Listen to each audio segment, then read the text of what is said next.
Viewer discretion advised.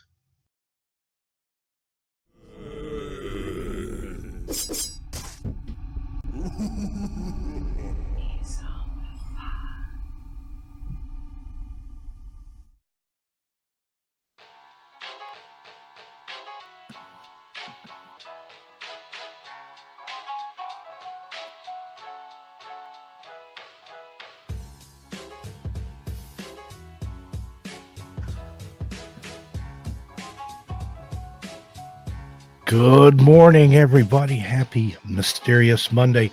Welcome to the Morning Horde Rush, powered by Dezombified, here on Stereo Dread. How's everybody doing this morning? I want to welcome my special guest host, Gothic Rose. Come on in and tell them hi, Gothic Rose. Hello, everyone. Really appreciate her being here with me this morning. So let's do a roll call starting off, see who we've got in the chat this morning.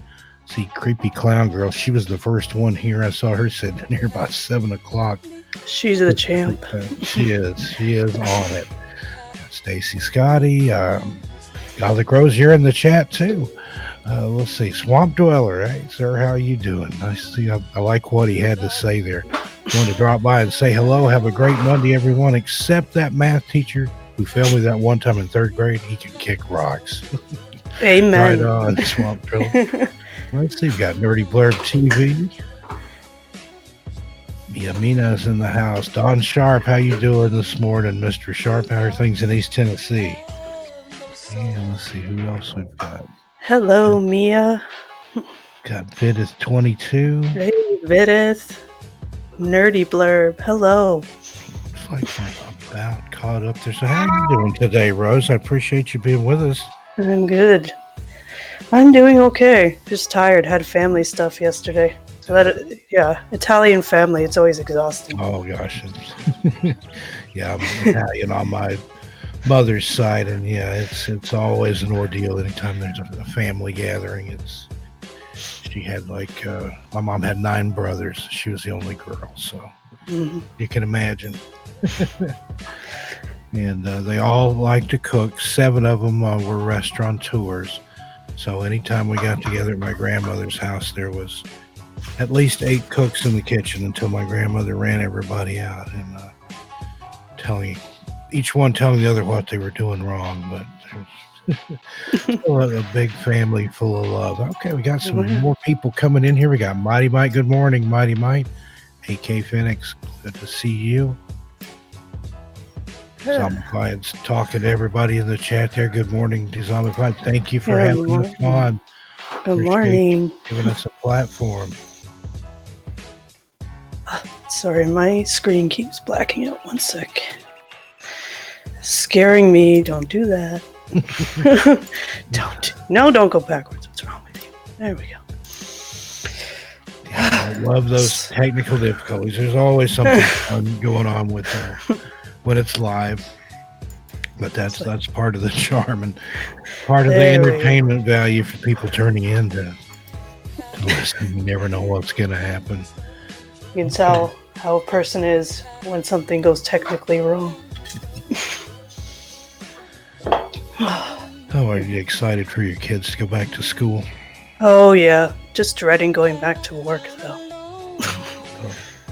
Yeah, that would be worse than a week of Mondays, I would think. Talon, you want to say hi? What is it? You say hi to the Z Horde? Hi? Hi there. Because you were a star on one of my other live streams, right, Talon? You drew the winners' names? Mm-hmm. Huh? Yeah, you picked out the winners for the bugs. Z Horde member in training there. Always yeah, like exactly. to have the little ones. My daughter was the same way. I would always expose her to whatever I was watching or doing, and she developed a love for horror that she still has to this day. And when she was little, she was scared to death of Pee Wee Herman, but she slept with a talking Freddy Krueger doll, so go figure. Oh, there you go. Right. Yeah.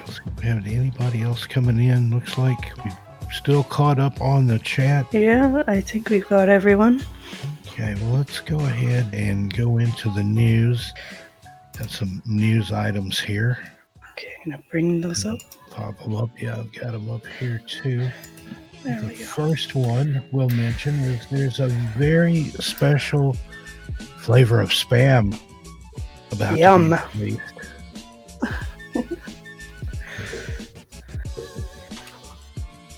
Get that That's up okay. on the screen here. Give us just a moment, everyone. There's a delay for Gothic Rose and I. So Yeah. thank you, Mia. I appreciate that. Yeah, I think I did raise her right. She raised to appreciate horror and know that, you know, the difference between fiction and reality, and exposure to the classics as well, and well-rounded education there. She turned out all right. She's a professional puppeteer and assistant curator at the Portland Puppet Museum. So I'm really proud of her. Oh, nice. Oh, good morning, Jose. Jose, sort of Rican showcasing in the house. Good Monday. Happy Monday.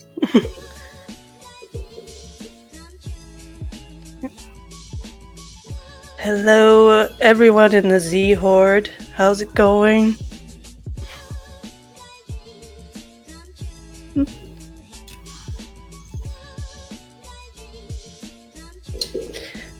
Okay, so I am a horror narrator as well. I started in late February, and I'm having the best time ever being a part of this community. Yeah, you're really knocking them out of the park, too. We started about the same time. My first video went up the 11th of February, I think. Yeah. And I know right off I asked you to do a collab with me, and it was awesome. And then just recently you did another one. I'd sent you 2 stories, and I think the other one kind of got lost in the shuffle, but it was just amazing. That was one of my favorites that anybody collabed with has done for me. But yeah, you're getting close to 1,000 subs, I think, aren't you? Yeah, that's a little crazy for me. Yeah, I think I'm at the same amount as Dezombified right now. Yeah. So we're neck and neck. But yeah, but it's been awesome getting to know you, 13 for sure. I remember we used to like DM each other like every night. Mm-hmm. I appreciate that. But yeah, you're amazing. I love your voicings, your narration. The accent works really well. And it's amazing to see you succeed like that. I hope for the best for you and just watch you grow there. But same favorite narrators. Oh, you're one of mine. You're definitely an amazing writer too. Like I had a lot of fun narrating those stories. Yeah, what was the first one you did for me? The Man in the Tree, I think. Yes, that's the one I did for your channel. Yep. That was a little longer than this. The second one I'd sent you, that was just kind of a, here, pick one of these, and then just kind of forgot about that one. I'm going to do this one too, and then it turned out really well and kind of looks like might have set you off on a new trend there. Maybe I've seen you've done several, like Area 51 in a row. Are you kind of getting more into the I've always alien, the UFO stuff, or always had an interest in it, or? Yeah, I'm like big on learning conspiracy theories. They've always been something I like to look into, but it's more like my fiance he's really into alien stuff, so I wanted to like make sure I had things like that on there for people like him. So I want my channel to be something for everyone. That's awesome. Like that diversity. I try to do that too. A little bit of this, a little bit of that. I'm getting ready to spread out a little bit myself and do some new things, but looking forward to trying it out and see where it goes. I was very upset with myself that that your story got lost in my email. And then, in a way, I was kind of grateful after doing it. I was like, now my skills are better since then, so hopefully I was able to do your story Oh, it was justice. great That to was begin with, better but than you what it would have have been. gotten better and better. I mean, I don't see how. Like I said, I thought you were great to begin with. That was why I asked you to narrate a story for me, but it just gets better and better. And yeah, that was kind of neat that it got kind of misplaced in the shuffle there, because I think things happen for a reason. So the time that it came out, it was just right. And I remember sitting in the premiere and just being totally wowed. And then you had the special effects for the alien voices and things. Folks, if you haven't heard it, if you're not a subscriber, go check Gothic Rose out. One of the Creepy Clown Girls got the links in there. Sean G, Chasing the Truth. Good morning. Good to have you with us. Good morning. Anybody else coming in? Scroll back here and see if I missed anybody. I'm not seeing anybody. Make sure to drop a like on the stream, guys. Okay. So Gothic Rose, let me ask you, what got you interested in narration? Was there one particular narrator that you heard, you thought, I can do this, or just something you've always wanted to try? Well, my favorite narrators of all time have been GM Danielson and Mr. Black Pasta. And I've been listening to them for a long time. And just the amount of work they put into their stories and their sound and their music, it's really inspiring to listen to, and I hope to get to their level one day. And when I was pregnant with my son, which was almost 5 years ago now, which is crazy, when I was at home, I would just listen to narrators' horror stories while I was resting. So he got to hear a lot of it in my stomach. Well, they say that if you listen to classical music and things like that when you're pregnant, it can have a positive effect on the baby. But I think the horror narrations will too. Maybe you'll grow up to be a Stephen King or a George Romero or who knows, but Alfred Hitchcock or something along those lines. Well, that's awesome. And then I started supporting Mr. Black Pasta on Patreon. And I just started talking to him on his Discord and just getting to know him better, and then everyone else in the community that supported him. I just felt like maybe I should try this. I've always had a deeper voice for a woman, and I'm not a big fan of it. I'm like, maybe I could try this, see what happens. And then I just looked for a cheap mic on Amazon, and it just started from there. And a big shout out, as always, to Swamp Dweller for having me on his sleep paralysis video, even though I hadn't put out my first video yet. So he definitely got me started. Good deal. And yeah, you do have a very distinctive voice, and I think it lends itself perfectly to narration. It gets your attention, when you hear your voice. So that's awesome. I wanted to ask you, you're Canadian, for the folks that don't know, what is the state of horror in Canada? Is it just kind of like it is here, or are there different things? Do you have shows there, say on television, that we don't have here in the States, that or maybe radio programs dedicated to horror? Do you have anything like narration on the radio? And here we used to have like the CBS Mystery Theater and things like that would occasionally do horror, but that's in the past. Honestly, I'm not really sure what's on the radio anymore since I've been listening to narrations. I rarely listen to radio, but because when I'm at work, I'm just listening to you guys narrate the whole time. But the state of horror is pretty good here. People love it. And because I live downtown in my city, there apparently is a haunted theater like right across the street from me. Oh, that's awesome.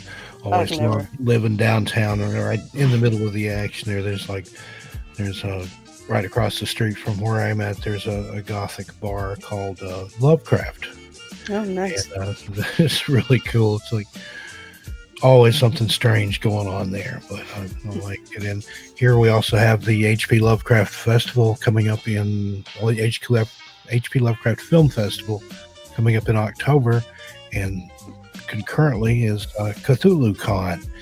And this year's big guest is going to be Victoria Price, Vincent Price's daughter. So I'm going to go down and try to meet her. I've got an old vinyl album of Vincent Price narrations that I'm going to get her to sign if she will. So looking forward to that. Nice. Welcome, Spaz Man. And Spaz, how you doing today, bud? Yeah, no, that sounds really cool. I don't know of like any horror conventions here, but people really, really love horror down here. Yeah. Mommy, Yes, honey. Okay, just play quietly then. And I've noticed that the conventions have become more widespread. I think it was before, years ago when I first started going to them, to get to the really big names and the really big conventions, you had to go to New York or Atlanta, and now they're popping up in a lot of the smaller towns and stuff too. I'm talking to a friend of mine that still lives in Knoxville, and they had I can't remember what the con was. It used to be Adventure Con. It's changed names a couple of times, but he was telling me he just went to that over the weekend. Chuck Norris was there, Lee Majors, a lot of the action stars from the 70s. So it's a lot of fun. I like going to conventions. I've been to some Star Trek conventions. I've never been to just a pure horror convention other than the Cthulhu Con out here, but those are my favorite. I know they have some really nice ones in LA a couple of times a year, and that's not too far from me. That's like about an hour and a half flight. So, but you're in what, Toronto? Yeah, I'm near Toronto. Yep, just within the area. That's But I only go to like Anime North, which is an anime convention. But I haven't gone in a couple of years. We're hoping to go again this year, but that's the only convention I've been to. Those seem to be really big here on the West Coast too. I'm friends with Mercury the Scribe, and she's always telling me about some conventions. She was at Anime California this weekend, and there was one in Long Beach, I think last week, and then a couple prior to that. The anime stuff is really big. I'm not into a lot of that. I like some of the horror anime, like Tokyo Ghoul. Love Tokyo Ghoul. I'm just still learning that. I found that a lot of the narrators are into anime, and it seems to be a big deal within the community. So I've kind of got an interest in it that way. Well, there's a lot of good anime out there for anyone. If it's one of those things. Some people write it off, but really there is a show for everyone. I've found. Yeah, I think the diversity of it is what's amazing. There's just so much out there. Like I said, something for everyone. Just from children all the way up to some very adult stuff that I've accidentally stumbled into before. Yeah, leave that for another show. Yeah, my mom's old boyfriend used to complain to me like just once a week, every Friday, I would watch one anime show, and he would complain to me that show is for babies and blah blah blah. I'm like, yeah, this is a pretty violent show. This ain't for babies. Now, what's going on with you other than your channel? Do you have like your own Discord, or do you have merchandise, or I have my own merch. I am hoping to get some new designs up at some point soon. Yeah, because Mia was one of the winners of the mugs, so yeah. So she got to see them. I remember being in your mug contest. Now that avatar that you have now, that looks like a Yeah Man TV. Am I correct? Yes, it is. I commissioned him when I just was about to hit 100. So when I hit 100, he sent it to me right on time. So I was able to like. Oh, awesome! Now, if I remember correctly, before you had the avatar, you had an actual photo of yourself up there, didn't you? Yeah, because I was using my own personal Twitter account, and I didn't have any better picture to put up yet. So once I got Yamen's awesome art, I was like, bam, there it is. There's my identity right there.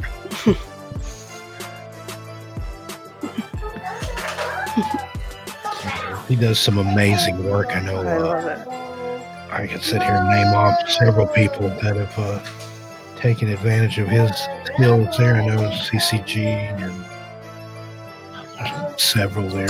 Yeah, he's a really cool dude, and the fact that he charges so little for his artwork is insane to me. Yeah, I was amazed. I had approached him at one time about doing one for me, and I haven't done it yet.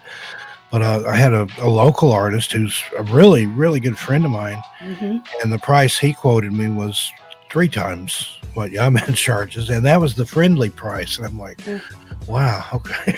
Yeah, like he's basically giving people their identity for their channels, and he's charging so little. Like it blew my mind. I'm like, you're sure? And Because the it was a fact that he more let you pricey use for it me for because of the merch too, Canadian dollar, 'cause but you can I was like, you can take that like you did, put it on a mug or a T-shirt or whatever, and really get a lot. I mean, great return on your investment there. But yeah, I think he's mhm. he's very inexpensive. I don't want to say cheap because that makes No. it sound bad, but it's He could, great yeah. for the work that he does.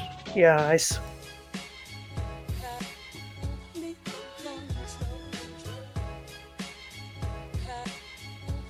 okay.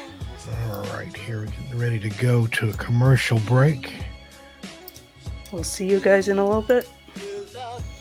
And right after the break, we're going to have something special coming up for you. Y'all know what it is, but I haven't done it yet this morning. So,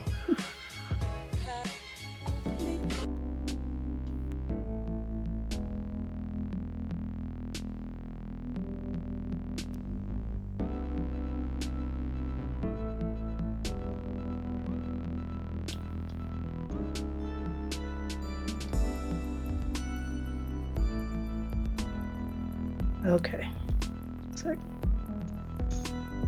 All right, guys. You know you're missing out if you don't have these mugs in your home right now, on your desk, in your cupboards, drinking your coffee, anything from it. You're missing out.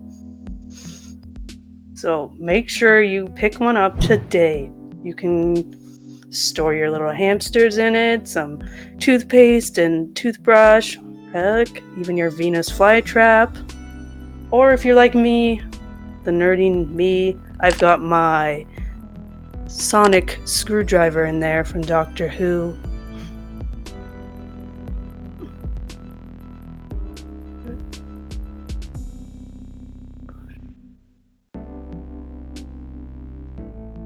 Alright.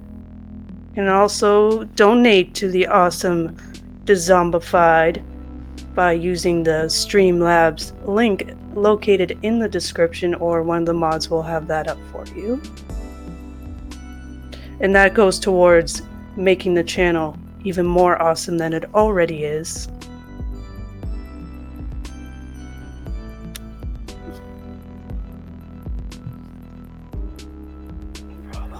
okay. Thank you, Gothic Rose. And you guys, if you can't donate or buy merch, don't worry about it. You can also support the channel by doing what you're doing. Show up for the streams, hit that like button, share it with your friends, neighbors, your dog, whoever, anybody you can get to watch it, get them to watch it. Like, subscribe, and share. That's the secret there. But yeah, those are some awesome mugs. I've got a collection of mugs here. I've got pins in them. I keep Red Hots in one, like use it as a little candy dish. These Z-Horde mugs are awesome. I love the one there that they did for Creepy Clown Girl. That's a custom. She's got the only one like that. They can make you a custom mug. Got some more shout outs here. Demented Centaur. See, he that came in there. Let's see if there's anybody else I was thinking I Hello. Super Dragon, Super Queen Dragon. Kelsner, Super Queen Dragon. Hello. Hello, Good to Demented see you. Centaur. I'm good, Demented Centaur. How are you?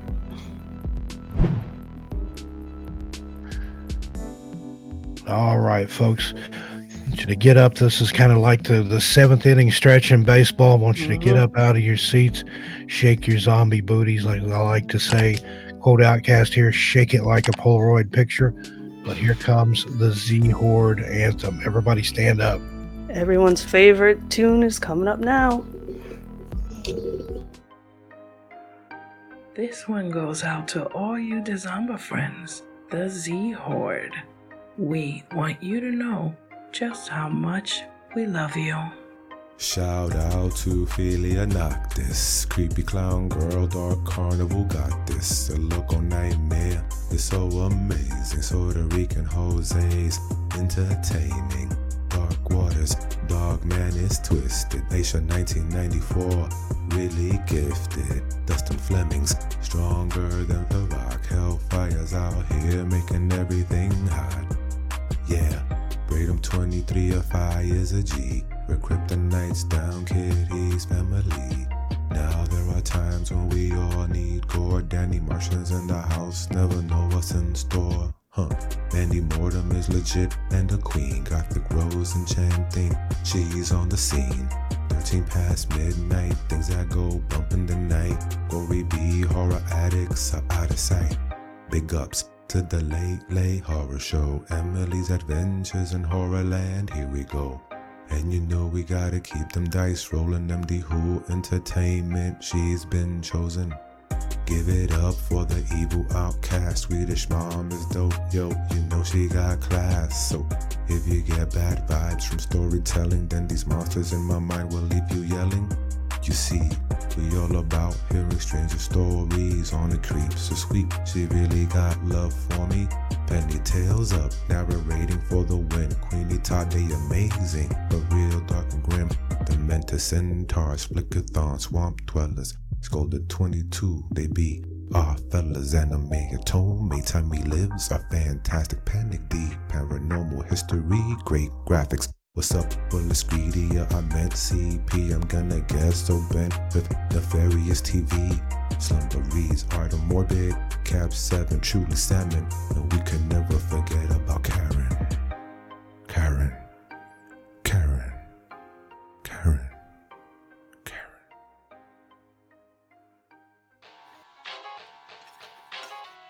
All right, and we're back, folks. Hello. Hope you had a nice little workout there and towel off there if you're a little wet. And I see if you had one of those Dezombified mugs, you could rehydrate yourself. Now stay hydrated out there. You don't want to dry out. It doesn't have to be water. You could drink orange juice out of it, or milk, or an adult beverage, whatever your libation of choice is. If it's good. If anyone's in my coven in the chat, you could have your daily dose of blood. There you go. Yeah, I meant to mention that. Gothic Rose has her own coven here. You can see that on her videos. Welcome to the coven. And I've kind of seen people that were at some of the premieres sometimes be like, what's that coven thing all about? I was like, it's because I'm like, you're already a member. It's because I've always been fascinated by vampires. So I always, when I started my channel narrating, I was like, what could I call them? What could I do to make them feel included, to feel like a family? Well, I love vampires. My channel art is reflective of a vampire, so I was like, Vampire Coven. Oh, and then so it's like it works. Makes me all giddy when I say it. it really works. And if you're not excited about it, you can't expect other people to get excited. Yeah, exactly. So that's neat that you're into it like that. Now, the Gothic part of your name, do you consider yourself goth or Gothic? Are you into that type of music and that type of dress, that aesthetic? Yeah, I've always been into that sort of style. For a while, a few years ago, I used to dress more in Gothic clothing and boots, things like that. But as I got a child, I've gotten lazier. So in my mind, I still am. I still love the fashion and the music and everything about it. And, just so when I changed my channel name a few years ago, and I was doing this narrating, I figured I'm not going to change it. I'm going to keep it the way it is. Oh, that's awesome. I think it works.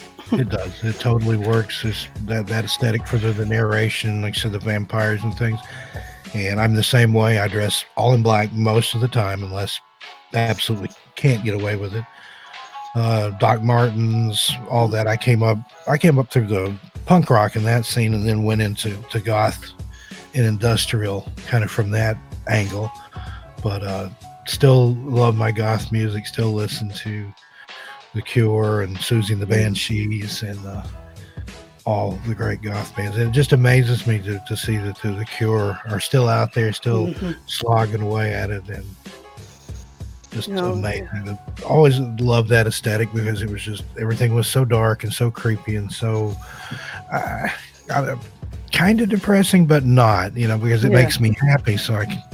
I know that's silly to say something that's depressing makes you happy, but if you notice, like I've got a video there where I went to a funeral home and crematory here in Portland. It's the largest one on the West Coast. But there on Memorial Day and toured through the thing, and walked for like 3 miles in there and didn't see everything. But to me, that's fun. I love going into places like that. I love graveyards, anything dark, anything kind of strange.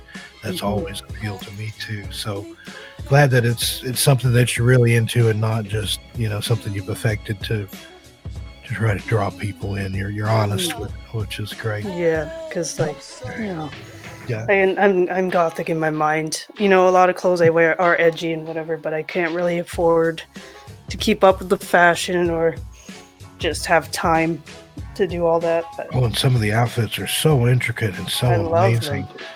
Look at what's the girl Black Friday that has we were looking at one of her videos in the Discord the other night, watching her put on the sclera contacts. And she doesn't even look like the same person without her makeup, but it must take her hours to do all that. And then she's got the corseting and the flowing veils and dresses and stuff. It's just amazing. And I really appreciate anybody that can and does put that kind of time into it. But I'm like you, it's more in my mind now, but it's still there. So it's okay, let's go. Hello, Demented Maniac, and Christina and Son Ghost Squad. Yeah, I got some people coming in. See Lewis Witt in the house. Hank Hill, how you doing? Lewis Witt. Selling those propane and propane accessories this morning, Lewis. For those of you who don't know, Lewis sounds exactly like Hank Hill, or he can. And let's see if we got anybody else come in. Sean G, I think we already said hi to you. Kind of got the crew. You got Christina and Son Ghost Squad. They've got some awesome ghost hunt videos on their channel, Demented Maniac. I think we're caught up on everybody. Let's go ahead and go into the news. All right, let me bring that up. And let's see here. Too many windows open. Yeah, same Gothic here. Rose. I have a really bad habit of tab. And hey, Swedish Mom just came in. Hey, Merritt, how are you?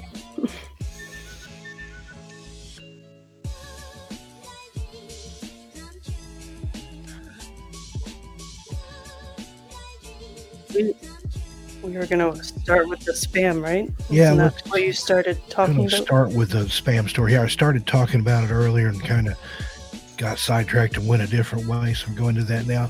But there's a new flavor of spam headed your way. And I guarantee you're going to love it or absolutely hate it. I never had spam before in my life. You haven't missed a thing. No, I can't imagine. My dad used to joke that spam stood for spare parts and ham. And that's probably... I imagine that's what it is made out of. Spam's a new minute edition pumpkin spice coming out. And this started actually a few years ago as a joke. They released a picture of a can on Twitter of pumpkin spice spam, but it was a joke.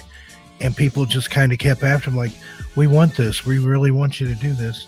So this year they're actually bringing out a very limited edition pumpkin spice spam. It's being sold in a 2-pack at it was Walmart, and I forget what the other store was, like Aldi or Costco or something like that.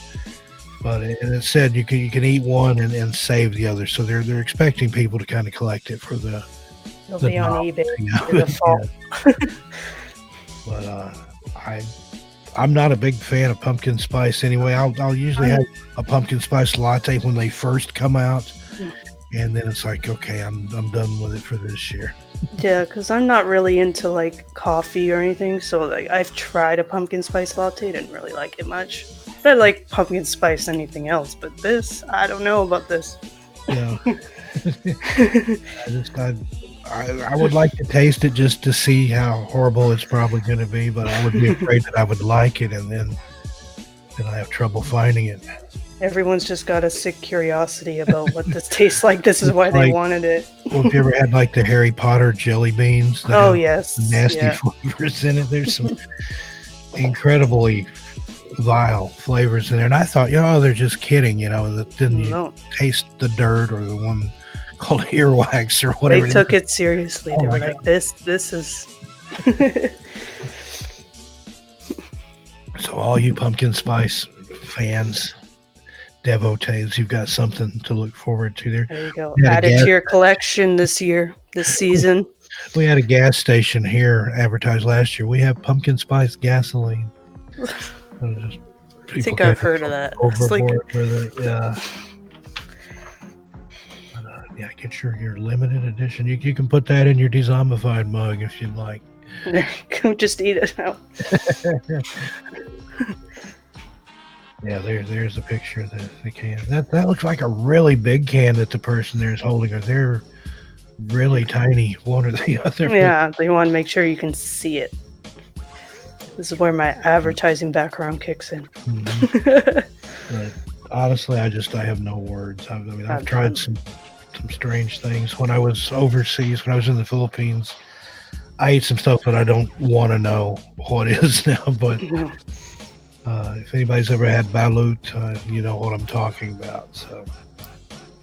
So a fertilized duck or chicken egg, and Oh, I've heard of that. it's sat the larger the chick is in there, and you can buy them up to like I think 18 days or so. It's a duck at that point. It's not an egg. Oh, yeah, I've seen people trying to eat those on like TV and stuff. I was like, Yeah. "Ugh." I always thought about that, like those shows that they have the Fear Factor and some of those. All they got to do is get a hungry Filipino on there, and he's going to win hands down. Yeah, exactly. I think I watched an episode of where Gordon Ramsay went to an Asian country. I can't remember what it was, but then it was his first exposure to one of those eggs, and I can't remember. Yeah. He was like, oh my God. I did it just because they kind of like, they were all watching me and I had to do it, but it's easier if you have a few beers first, definitely.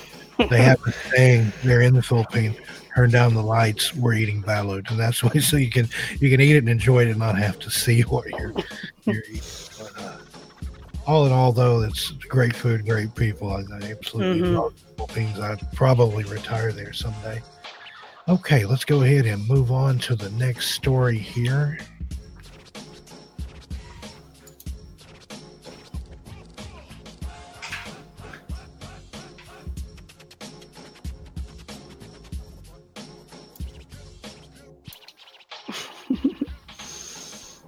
We'll bring one up here. We've got a couple of different stories here.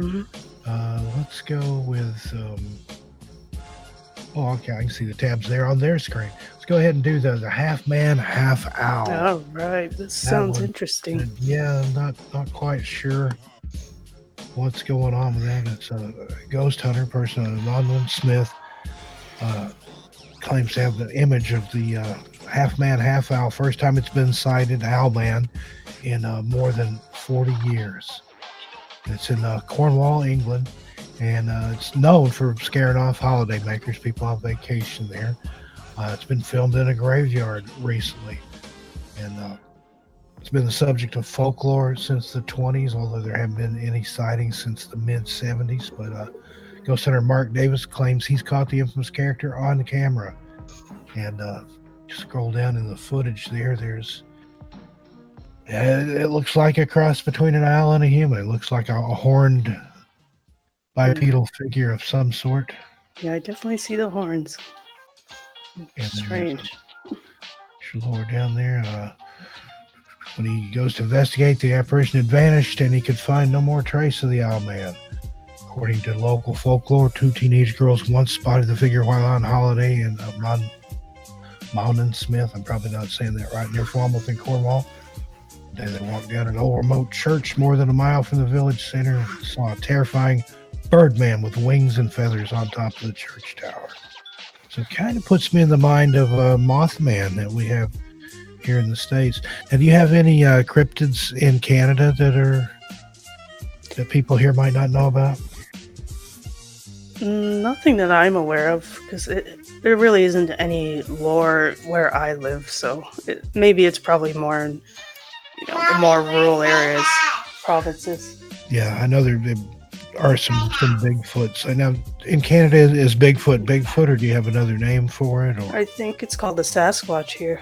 okay, yeah, here depending on what part of the country you're in, it can be the Yeti, it can be the skunk ape, it can be Bigfoot or Sasquatch. Have a lot of different names for the same thing here. But yeah, that is fascinating. Definitely see some sort of protuberance there on its head that looks like horns, like a great horned owl with arms and legs, and yeah, that is really strange. Holiday makers away from the graveyard. Oh, yeah, keep me away. If it's like Mothman in the sense that happens before a tragedy or something befalls the local populace, or if it's just, hey, there's Owlman. But either way, love stories like that. And you have a lot of those that come out of the UK. You got Owlman and the large cat sightings there. They're forever seeing a panther or some kind of huge black cat that aren't even supposed to exist there, but they're spotted. And kangaroos spotted in England, same in the US. Kangaroo spotted not too far from where I grew up in Tennessee one time, just merrily bounding through a cornfield. No idea where it came from or where it went to, but there it was. Amazing. Love the cryptid stories. Even the cryptozoology where it's an actual creature like a kangaroo or something like that, but just shows up somewhere where it's not supposed to be. Yeah. Like alligators in the sewers or whatever. Always found that fascinating. That person doesn't seem to be too afraid. It was just sitting there in a lawn chair in the graveyard. Just a normal night. I spent a lot of time in graveyards myself. I find the living much more scary than the dead. But somebody had posted on Facebook, "Would you spend a night in a cemetery for $10,000?" Like, I've done it for free. Somebody owes me some money. Yeah, I would probably have a hard time with that, just because my biggest fear is death. Yeah. But I always feel really uncomfortable in a cemetery. The only time I ever feel uncomfortable is if I'm with other people and they're being disrespectful. Even if I go in, if I'm doing an investigation or just, I do the tombstone rubbings. Of course, I do those in the daytime. Parchment paper and beeswax to get some of those older stones. But cool. I don't like to see people being disrespectful. Oh, I agree. That's somebody's mother, father, sister, brother, whatever. And I think if you keep a respectful tone, it's fun. But there was a time, especially here in America back during the Victorian era and just after, where it was very popular for people to picnic in cemeteries on the weekend. So I love a lot of the old funeral traditions that have been lost over time. Okay, we got one more story here. Let's go ahead and go to... Just one thing, because I know up the street from me we have an old graveyard, and I guess it's from the people who first founded this city and lived here. So it's cool going up to those tombstones and seeing how old they are. From like the 1800s. Talon, hey, please. Quietly. Yeah, it is amazing. And sometimes you can see where it was, you could tell there was some sort of outbreak of measles or typhus or something like that, because the whole family would be there. Sorry. I gotta mute this mic while I deal with this child. I'm sick. No problem at all. Everybody that's a parent knows exactly how that is. But yeah, I noticed, like, even when I would go to the mausoleum here, sometimes you could tell where something tragic had happened, where there'd been a flood or a fire or some sort of disease or pestilence or something, but a whole family would be wiped out. And just really, really sad, especially that's the ones that gets me, are the children's graves and some sort of disease or something like that just went in and wiped them all out. But yeah, that's amazing there about the Owlman. Go ahead, we'll move on to the next one here. This one's the line of pull it up here. two of the same one up, and there we go. It's coming from Conway, New Hampshire. The Conway Daily Sun article. Wait for that graphic to come up here. There we go. A gentleman named Caleb White wrote in, had a letter to the editor that apparently this part of New Hampshire, there's a lot of vacation cabins there and summer cabins and things. He writes into the editor and says that these break-ins that they're blaming on bears in the northern parts of the valley there in New Hampshire are not bears at all, but Bigfoot or Sasquatch. So the cars and houses getting broken into by parent bears. But after extensive research, I'm confident that these break-ins are actually the presence of the Sasquatch being covered up by fish and game. And then he goes on, but why do I think this? You see, when the bear first broke into Spruce Mountain, they set up traps to catch it and caught it the next day. But soon after, another break-in was reported at Spruce. There is no way two bears thought to do it the exact same thing 2 times in a row. The trap was just a decoy so that the public would not notice. Sasquatch are very smart creatures. They won't fall into a trap. And he goes on, and he actually talked to some Bigfoot experts. Peter Kane helped him with the research, and Darren Pietro for the writing help. And he actually puts forth a really good argument that it's not a bear. But I don't know. I mean, here on Dezombified just recently, we've seen bears steal a dumpster from a dispensary. Oh my God. I don't know. Maybe it's like Yogi, and he's smarter than the average bear. Well, it gotta be. Got Boo Boo there's his conscience. Ranger's not gonna like that, Boo Boo. But still said that people don't understand. They think bears can open car doors and things. They don't have opposable thumbs, whereas Sasquatch does. Bears have claws, which would scratch the paint, and the car doors that were opened only had dirt on them. So Sasquatch, or maybe it's just some guy in the woods. You know, they had a guy that had lived in the woods. I don't remember if that was New Hampshire or not, but he was called like the whatever lake it was, Tramp. He had lived in the woods for like 40-something years.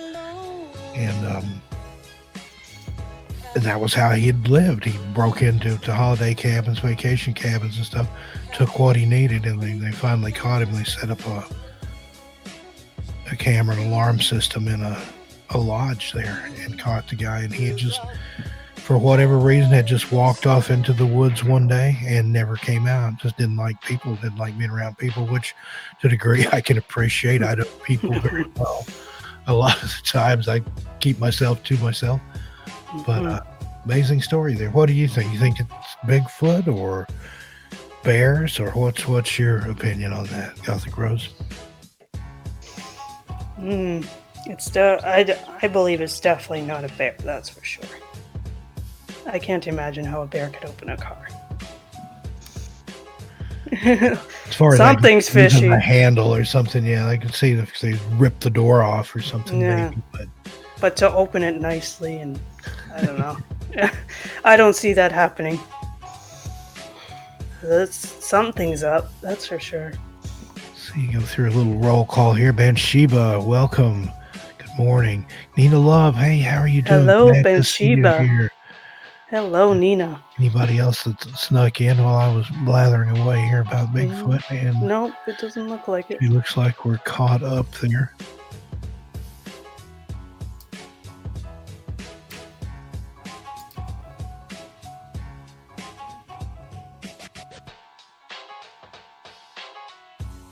Cubby for life.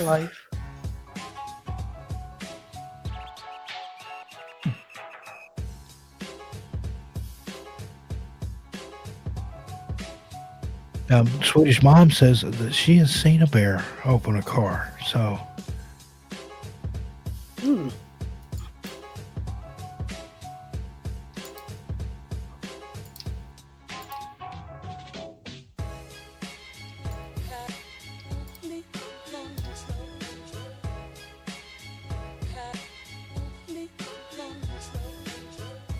Okay, go Okay, ahead. I'm going to go ahead and bring in Dezombified, let them say hi to you this morning. I think a little bit later, Gothic Rose is going to have a story for us. Mm-hmm. Hello, everyone. Come on in, Kenny Good and Miss morning. Steve. There you are. Hi, Steve. How are you? Morning. Gothic Rose? Doing great. Hello, Thank you Kenny. for having us. Hey, how it is my favorite people in the world, the Z Horde. How y'all doing today? How are you, Gothic Rose? I'm doing good. Despite my child's little meltdown, it's all good now. Oh, we understand. He just that. started banging his toys, and I'm like, "You're gonna kill everyone's ears." No. Awesome. I can't wait to hear your story, so I'm not going to be long. But kiss your son for me, and thank you for doing I this. will. You guys are doing great. Well, thank you for having Thank you us. for having us. It's a pleasure. And thanks to Gothic Rose for being my guest and guest host. Thank you for asking me. I concur. You two are doing a great job. And hey, I like to say, you know something? We got a Gothic Rose. She's into his house. Yay! We got I feel Steve special Stockton. now. He's into his house. And everybody in the chat, we love you, we see you, and we all know that you are all into his house. Woo-hoo. Yeah, baby. Bye now, guys. I just want to hear Gothic Rose's story. Just let us know when to put that story time scenery. Yeah, Love baby. you. All right. Love ya. You guys too. Let's go in the chat. Let's have some hand claps there for Kenny Dreadful and Miss Stereo Dezombified. Throw some zombies in there too. Yeah? And while you're doing that, we're going to go ahead and load the backdrop here, and we're going to have a special, scary, creepy story of some sort from Gothic Rose. I don't know what she's going to do, but I know it'll be amazing. So stick around. You don't want to miss it. Okay. Oh, thanks for the subscription, Ben Sheba. Appreciate that. Close. There we go. All right, Gothic Rose, take it away. One second. These. All right. So just gotta get it set up here, so I can still see the chat.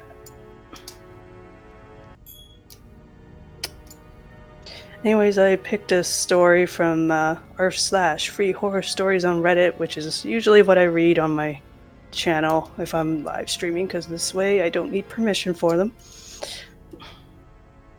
I spent a while trying to pick one. There we go.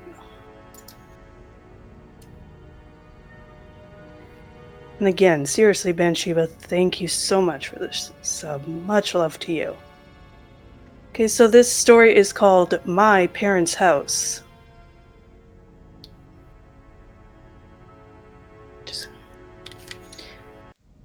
Please, someone, help us. We don't know what to do. It's getting so bad in the 20 years. This, by far, is the worst. Both of my parents grew up in haunted houses. And of course, my siblings and I have all grown up in a haunted house as well. At first, my parents thought my brothers just had an imaginary friend. His name was Joe, and he lived in the closet. My brother woke up screaming in the middle of the night. I was a baby, so I don't remember. But I've seen pictures. My parents ran in there, and he had blood all over his sheets and 3 very long cuts down his back. They had bunk beds, and my other brother was on the bottom. My parents said he was so pale and wouldn't say a word. Things calmed down for a really long time, until I was about 10. I had one of my friends staying over, and we were staying up really late playing games and doing what little girls do. We started to hear scratching coming from outside my door. I had a cat, so I thought it was her. I went to open it for her. Sorry. We started to hear scratching coming outside of my door. I had a cat, so I thought it was her. I went to open it, but no one was there, so we shrugged it off. Then it started again, and the doorknob started to jiggle, and it slowly opened, and there was a dark figure standing there, looking like it was out of breath. Its shoulders were going up and down. Then it lunged at us, and we screamed. My parents came running. Nothing or nobody was in the house. She never stayed again, and stopped being my friend shortly after. 9 years later, just little things were happening, nothing too scary. My boyfriend, now husband, went off to basic training, and I still lived with my parents. I was only 19. I had my dog Zeus, and he was sleeping in my bed with me. He is a yellow lab. It was about 6:30 in the morning, and I had to be up at 8:30 for work. He woke me up by growling. Then I heard a weird voice in my ear speaking a language I didn't understand. When I started to open my eyes, it started growling in my ear. I opened my eyes fast, and my door slammed. My dog was standing over me, with his hair standing up, looking like he was about to attack something. Everyone was at work, and I heard banging around coming from my parents' room. I got Zeus off of me. I jumped out of my bed and ran to my parents' room. Cabinets were opening and closing fast, and things were getting thrown everywhere around the room, and it wouldn't stop. I went to run out the door and slammed it shut. My dog, now running around the house, was barking and growling, started running into the door. I said, "Screw it," and ran out of there, grabbed my work clothes, my dog, and got the hell out. I dropped my dog off at my friend's and went to work early. When I got home, my parents' room was destroyed. My mother was crying and my dad was ticked. I told them everything. We decided to not talk about it again, and went on with the rest of the day. My brother still lived with my parents as well. That night, my door kept opening and closing, and I kept hearing running in the hallway, so I thought it was him. I slipped on my slippers and stomped to his room. I was going to yell at him to knock his stupid crap off. But when I opened the door, he was snoring. I woke him up and made him promise it wasn't him. He told me to leave his door open to see if he sees anything. I'm halfway down the hallway. My brother yells at me to run to my room and not look back. But of course, I turn around instead. As I turn around, I see a large black figure standing in the doorway staring at me. It had large red eyes, just staring at me. I froze and started to whimper. My brother, being the protective big brother, came charging, telling the thing to leave me alone. When he got to it, it disappeared. My brother ran to me and led me to my room and slept on the floor that night to stay with me. I didn't sleep. Now, a year later, I'm 20, and my husband is away for the army at the moment, and we are waiting for our plumbing to be done at our new house. Last night, we had a bad rainstorm. I woke up growling again, but I couldn't move. Out of the corner of my eye, there was the figure with red eyes again, just staring at me. Thunder started, and it opened its mouth so wide it could have fit my whole head in its mouth. It had huge, sharp teeth and a long, skinny tongue. It started to scream. My ears started to ring. I wanted to cover them, but I couldn't. My dog, half growled and half whining, started to bark. My parents came running in, covering their ears, but stopped in mid-run. when they saw the thing. My dad came running to me anyway and picked me up and carried me to his room with my dog following. Zeus had his back to us so he could face this thing, and he never took his eyes off the figure until it was out of sight. I was finally able to move, and I started crying and shaking uncontrollable. My brother lives here as well with his girlfriend. We heard her scream, then she started banging on the door, so my dad opened it and she came running in crying and shaking. We start to ask where Mike is. Before she can answer, he came out of the room, on his hands and feet with black eyes, just staring at us. We all froze. None of us knew what to do. My brother then popped his neck and started running for us. My dad slammed the door shut and locked it. My brother started to run against it.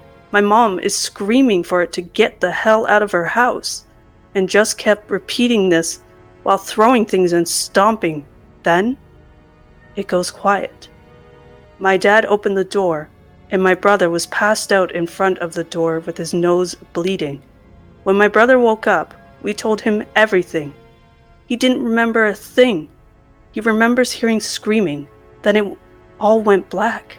He told us all that he was sorry, and then stays quiet the rest of the night. Nobody slept last night, and we all called in and tried to figure something out.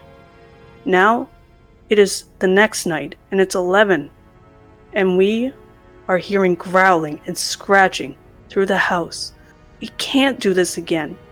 Please, help. And that's it.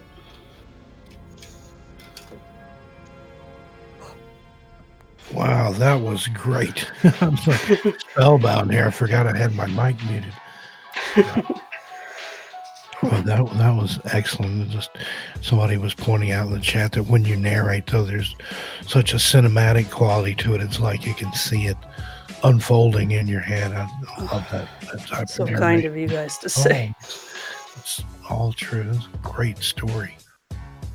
Yeah, I spent a while trying to find one that was not too long, but it was actually tried to pick one that was really creepy. Perfect length. It gives a good taste. Anybody that's not familiar with you or your channel have a good idea of what you're capable of there. And Huntress of the Unknown has joined us in the chat. Hi there. Hello, Huntress. Okay, Gothic Rose. Well, what's next for you? What's coming up? Like I mentioned, you're working on this Area 51 series. That seems to have come to maybe an end, at least for now. That question series of mark? stories. Yeah. I like I that. let- Yeah. Question mark. But beyond that, what? Ooh, welcome to the Z Horde, Troy. Thanks for subscribing. You can see that on the screen there, a little zombie dude running there. Troy McKinney just subscribed. Thank you. Yeah, I talked to the author about that Area 51, how people wanted more. I was just like, if you're thinking of writing more, you should. A lot of people want more. Yeah, it was great, and it was kind of sad to see that come to an end just because it was so well done. You had the voices and the effects and everything going on in there. It was really good theater of the mind, if you will. I could see the whole thing played out. But the alien that, stuff, I wanted to have another direction. add a little more than I usually do. Yeah, and it showed. You get better every time. I almost finished my first story that most of you have heard.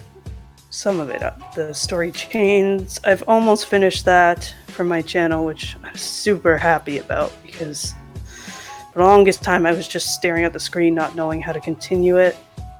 Mm-hmm. So look forward to that. And then I'm still working on the second story that I want you to be a part of, 13. Don't worry, I haven't forgotten. Awesome. This is just a longer series, so it's going to take a while, but don't worry. I'm still more than got you happy. in mind. Any way I can help you out, I'm glad to. So, And then Troy, writing well then, huh? Yeah. I'm a very, very slow writer. I do love to write, but I think I overthink everything. So that's probably why it takes me too long. I have that trouble sometimes of knowing when the story's done or when I'm done editing. Like, okay, enough's enough. You leave it alone. It's like a painting or something, and you say, oh, let me put one more stroke here. Well, this needs that, and I'll put this here. It's like, stop, you're done. But I like the quality of your work there, and I'll be happy to help you in any capacity. So, looking forward to that. And I'm also thinking of, because I live near Toronto, we've recently had Bruce McArthur, the serial killer. Mm-hmm. I'm wanting to do a documentary on him as well. Oh, so, that would be awesome. Because it's more of a recent thing that was just discovered. So I kind of want to do a little dive into true crime for at least a video or two. I've thought about that. I just recently did a missing persons series, Strange Disappearances, and people reacted really well to that. And I've had some people say that, you should delve into a little true crime. So I'm thinking about it. And I actually wrote about true crime back in the 90s. I was a stringer for the local paper and some national magazines, some of those really lurid true detective like things.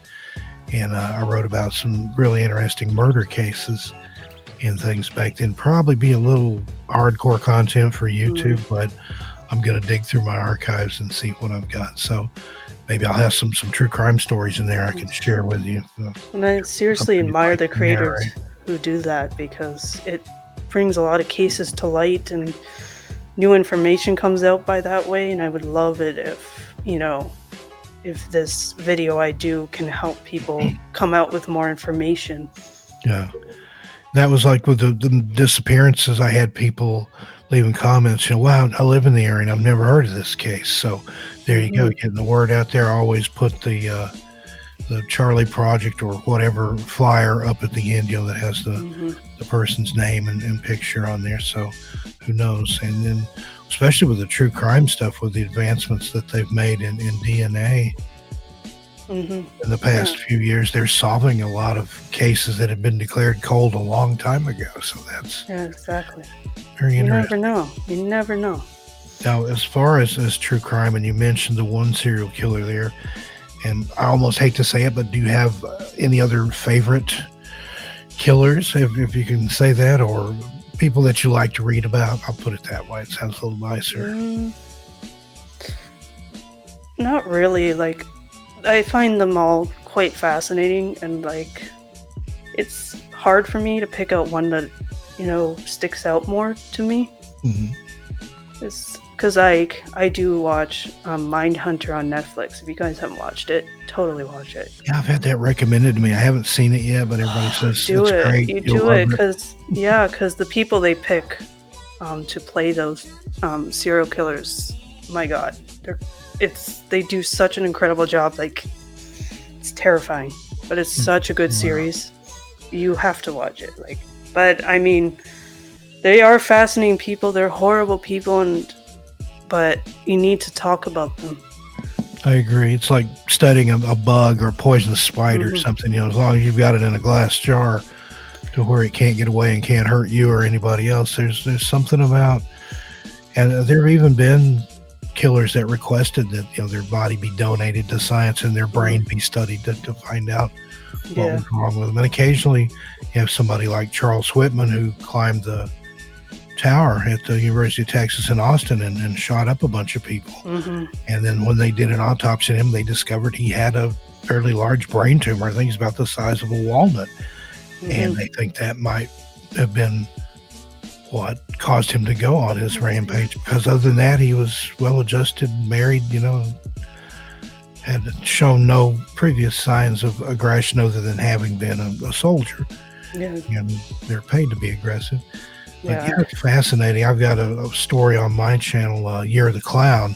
That's a piece of fiction that I did by request of the author that's based on John Wayne Gacy, another fascinating individual. I'll get into all that at a later time, but I've got stories to tell on some of these guys back when I was doing my research and some of the interesting mail that I received. I'll leave it at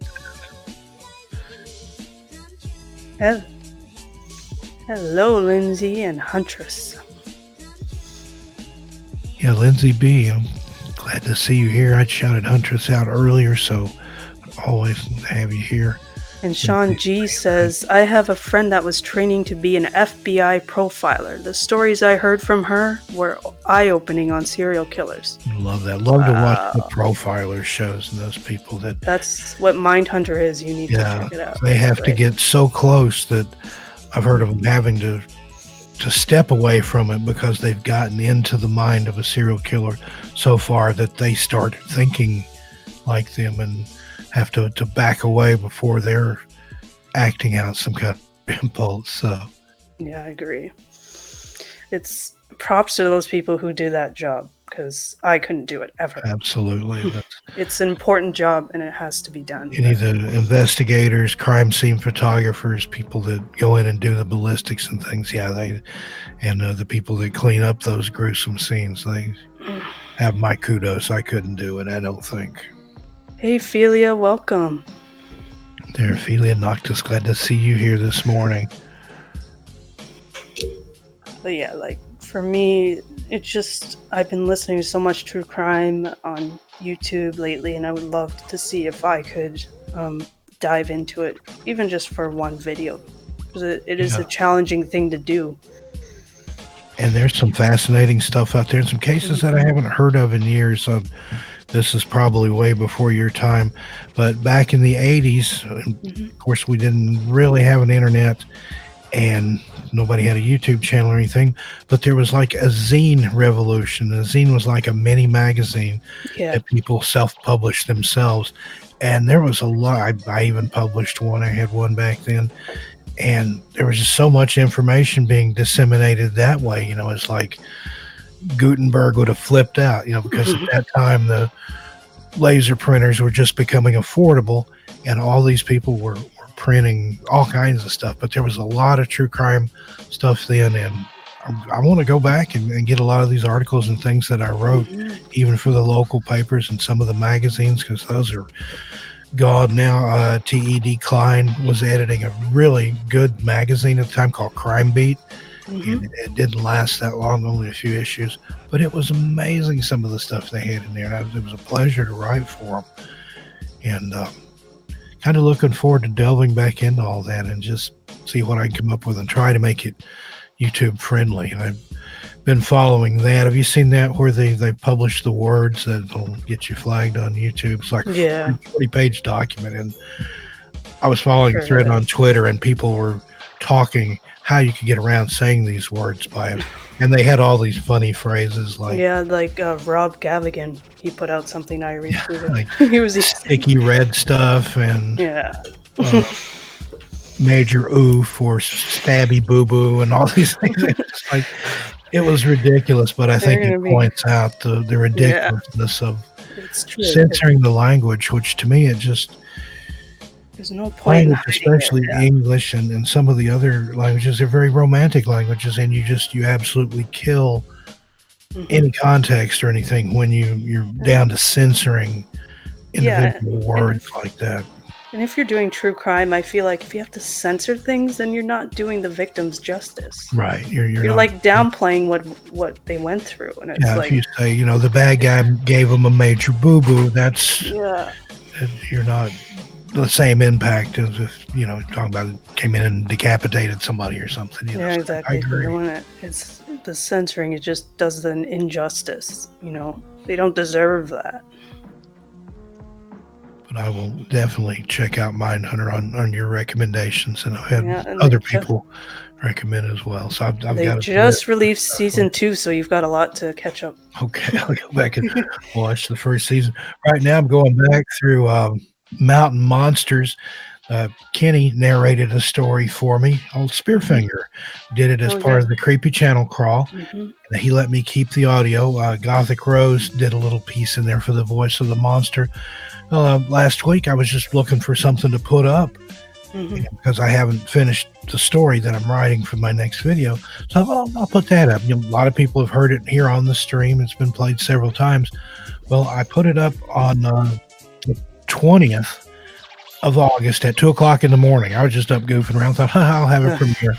There's a few people showed up. Delia and I think CCG. There's about 4 people I think showed up, and I thought, okay.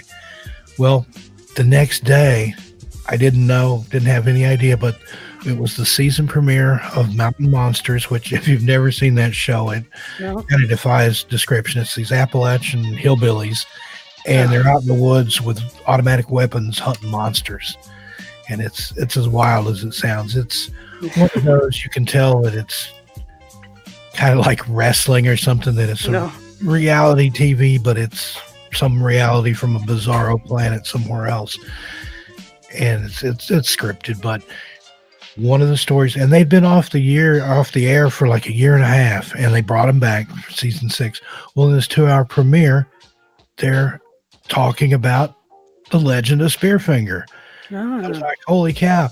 So the next day, the video just absolutely blew up. I'm getting all these hits. I'm getting all these comments.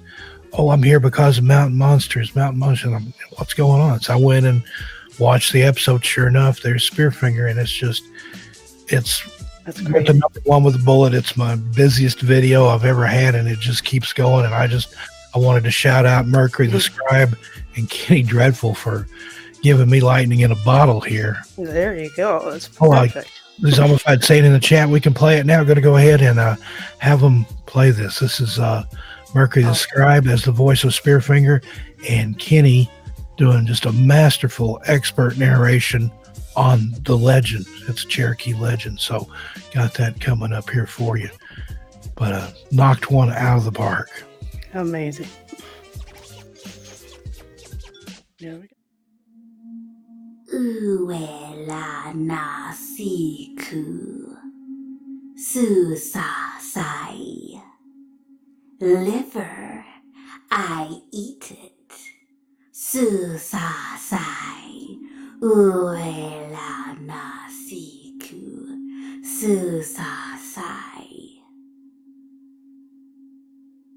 Ask most any Cherokee child living in the area of the Great Smoky Mountains, and he or she will be able to tell you the legend of Spearfinger. I guess that the majority of adult Cherokee can tell you the legend as well. Cherokee parents have been telling it in order to scare kids for more than the past 100 years. I can remember asking my father himself, one quarter Cherokee, why parents always tell their kids such frightening legends and stories. His answer was a simple one, and probably the most correct. When you grow up poor in Appalachia, your parents had to tell you something to scare the daylights out of you, to get you to lay down and shut up and go to sleep at night. A day's work started well before daylight, and nothing would have gotten done if we kids had laughed and giggled and ran around all night like wild Indians. Like I said, sounds like a good explanation to me. It made even more sense when I became a father. There's just some inherent fun about scaring your kids with tales about ghosts and haunts, like my parents did to me. Spearfinger is the spirit of an old witch who is said to roam the Norton Creek Trail and Whiteside Mountain areas of the Great Smoky Mountains National Park. The legend of Spearfinger, especially when told during the dark of night while camping deep within the Smokies, may just be the scariest Cherokee folktale in existence. Spearfinger is rumored to have a long, sharp piece of obsidian rock as her right pointer finger, and it's been napped into a long, sharp knife blade, hence her name. It's said that the witch lurks in the woods, along the trails and deep woods of the Smoky Mountains. Her teeth and mouth permanently stained a deep scarlet red blood from all the children whom she's managed to steal away from their parents. She uses her long, sharp knife of a finger to extract and then eat their livers. If that doesn't get a kid's attention right there, nothing will. It is also told in the legend that Spearfinger always keeps her right hand clenched tightly, as her very heart is hidden beneath the skin of her palm, and she must protect it at all cost. Because of this part of the legend, it is said that the Cherokee are leery of anyone who may have strayed too long or too far from their own village, as Spearfinger is not only a witch who steals and eats children's livers, but also has the ability to skinwalk or shapeshift, providing her the ability to assume the form of anything she wants, including your best friend or family member. If your parent or sibling or pals have been gone from the campsite from a long time, it might be a good idea to ask to see the palm of their right hand when they finally return to camp. If Spearfinger has, indeed, assumed the form of the person in question, she will flee before revealing her open palm. Aside from shape-shifting into a family member, loved one, or friend, another favorite trick of Spearfinger is to disguise herself as a friendly grandmotherly lady who has lost her way along the trails. Her favorite tact in this case is to try and also lure children away under the guise of helping her back to her cabin, which she assures the child is just a little ways away and that their parents won't miss them on such a quick trip there and back. Once you fall for the seemingly harmless old lady's ruse, it's hello Spearfinger, goodbye liver, and you're never seen or heard from again. It kind of puts a different spin on all this missing person stories from the Great Smoky Mountains, doesn't it? For trips into the very lair of Spearfinger, inquire about the current conditions of the Norton Creek Trail and Whiteside Mountain areas at the National Park Welcome Center, or at any ranger station.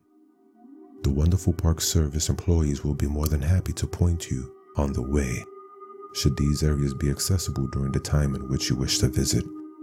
Please be aware that due to the weather and other factors, the conditions of trails and amenities within the Great Smoky Mountains National Park can literally change without warning. Make your trip a safe one and live to tell the tale.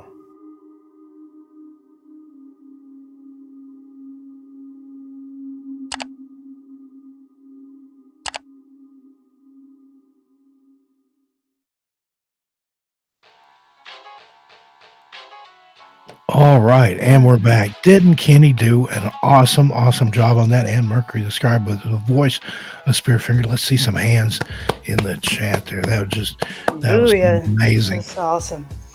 And let's see, we've had a couple more people come in. Zach Samford, how you doing this morning? Good to see you. Hello, Zach. I thought I saw one more. Maybe not. Okay. If there's anybody here that we haven't shouted out, call us out in the chat. Let us know. We want to make sure everybody knows they're welcome here. Getting a lot of great comments on that. Nina Loves is a very great narration. Charlie G, Chasing the Truth, says that he's part Cherokee and lives just north of the Smoky Mountains. So many times his grandmother would tell him of the wood booger and go send him off to bed. Yeah, there's... should send some of your stories in. Yeah, we'd love to hear those. Heard the wood booger, the snallygaster, the wampus cat. There's a lot of just crazy tales from Appalachia. But hello, Artimorbid. How are you? Artimorbid, good morning. How are you, sir? You guys don't know Artimorbid, check him out. He's very, very talented, all-around person. Incredible guitar player. Appreciate all the hands up and the horns up there in the chat and the heart emojis. Good deal. Please remember to like, share, subscribe if you haven't already. Check out the merch. Check out the Patreon link. We invite you to join us on Dezombified's Discord. There's a lot of fun things that go on there. That's kind of where we all let our hair down and have more adult conversations. Yes. And it's always a fun time. And usually there's somebody in the Discord, I've noticed, pretty much 24 hours a day. It's not Dezombified's Discord than over on Creepy Clown World's Carnival of Horror, but there's always something going on. People sharing stuff 24 hours a day. You can come in anytime, stay, post some things, talking. We have a voice chat over there. It's amazing. We have some really amazing discussions over here. Well, headed toward wrapping it up here.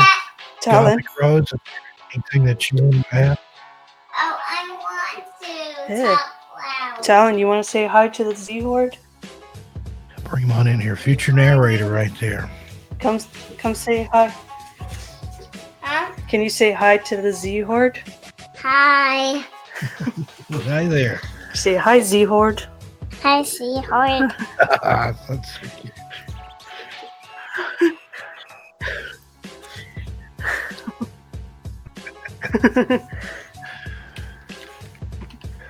They're all saying hi to you, honey. Huh? They're all saying hi to you. Hi. Hi, you. You want to hear that? Hi.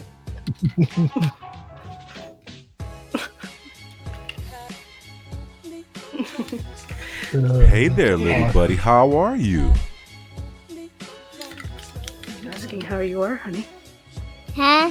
How are you today? 5 and 4. Nice. 5 That's cute. You're Awesome. 5 and 4. You're 4, honey. Those are great and numbers. 4. Yeah. I'm heading to the store to play those numbers. 554. My 5 already. You're gonna be 5 next month. So you're pretty much 5. Big boy. Yeah, big boy, Talon. Welcome to the Horde, baby. Thanks. Okay, honey, you can go back and play, okay? Thanks. Thanks for... Gotta calm him down a little bit. There you go. Anyways.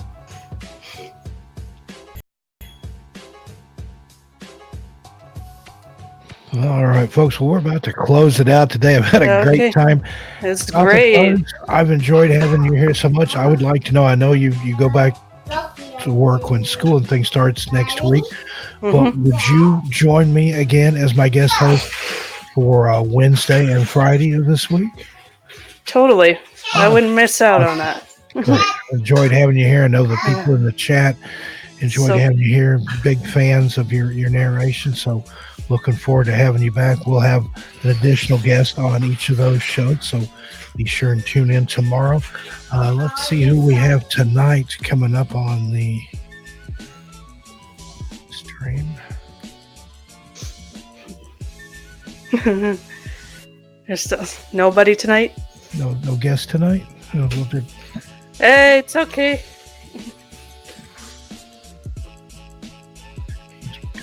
Stereo and Kenny Dreadful. Hey, Yay. get a chance to talk to them, maybe pick their brains about what's going on with them and what they're up to. I want to thank everybody for showing up.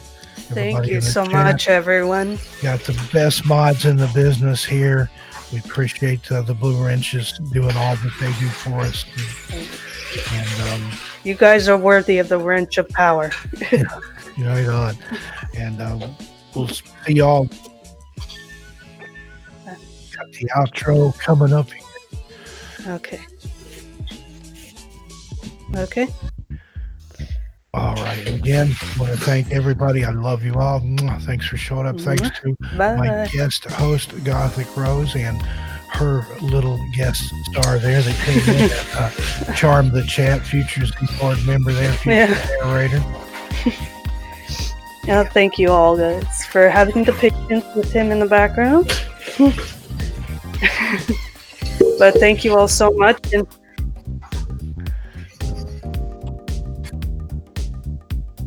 okay, and hopefully I will see everyone at tonight's premiere. It's going to premiere earlier because Hellfire's from Germany, so he wants to be awake for the premiere. All right. So it'll be at 4 o'clock Great. EST. I'll be there for Gothic Rose premiere. All right, Gothic Rose, let's go get a coffee from Tim Hortons. What do you say? Oh, sounds good. All right, everybody have a great day. You We'll see too. you back tonight, and then Gothic Rose and I will see you on Wednesday with a Yes. special guest. All right, sounds Thanks great. again, everybody. Bye Goodbye. bye. I did homework. Yes, I'm done my homework. Can I talk loud? Yeah, still. Calls it homework. That's funny.